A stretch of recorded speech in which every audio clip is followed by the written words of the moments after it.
Maine's legislature recently completed work on the governor's supplemental budget. It was a massive $1.22 billion plan that included initiatives for both parties. But one of the most important aspects of the Republicans was the return of your tax dollars to you. Hello, I'm Senator Scott Cyrway of Kennebec County, and I am pleased to join you for this week's Republicans Radio address. Last month's supplement budget passed through both the houses in true bipartisan fashion. That's the way it should be, and much different than last year's biennial budget and Maine Jobs and Recovery Plan, both of which were passed along mostly partisan lines.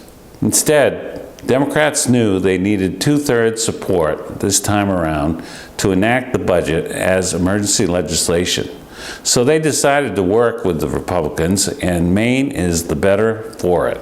The supplemental budget contains several priorities Republicans have been focused on for more than a year. We were able to return $729 million to most Maine taxpayers through $850 relief checks. And while Republicans wanted to send checks to all Mainers, we were at least able to overcome Democrat objections to increase the qualifying income limits while they made multiple efforts to reduce them. While the governor has dubbed this as Bidenflation relief check, our view is that this money was never the government's to begin with. It was always yours, and this is your tax refund. But the return of your dollars also meant we were able to keep government from growing any larger than it already is. And that's the trap. You only have two choices when you over-collect taxes. Either spend it and grow government or give it back. We obviously chose the latter. We always have, and we always will. Yet Maine Republicans were able to enact some tax reform that we will have a longer-term impact on our state.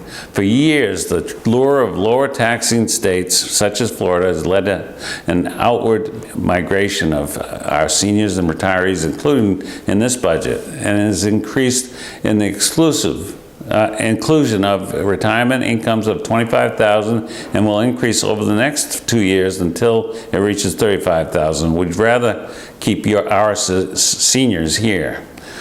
We were able to expand Maine's education opportunity tax credit to all the Mainers, college graduates who are responsibly paying off their loans.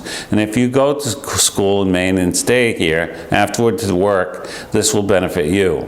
We're also able to fund public defense services. While it's not all the funding that is needed, we did allocate enough to provide public defenders for our rural counties and when they're needed in the most. And we successfully defeated several proposed tax increases, like a pet food tax and a camp tax, and even with the surplus on hand, Democrats were still trying to raise taxes. However, not all was rosy on the budget front, because they're in the majority. Democrats raided several money pots, such as the liquor operations, medical use marijuana, and Maine Care Stabilization Fund, to the tune of an additional $35.7 million to fund their pet projects. I guess that $1.2 billion just wasn't enough.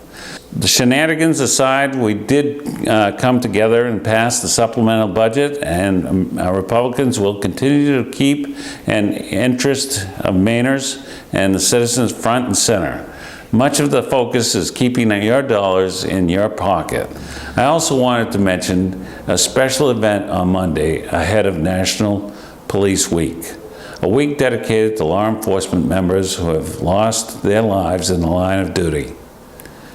This year, the Maine Chiefs of Police Association is honoring Hancock County's Deputy Luke Gross, who was killed in September by a passing driver as he was picking up debris left after the accident on Route 3 in Trenton. Luke, who was a friend and a fellow dare officer, was the 88th person to die in the line of duty in Maine. I want to take this opportunity and this moment to honor him. Again, I am Senator Scott Cyrway of Kennebec County. Have a great weekend. Thank you.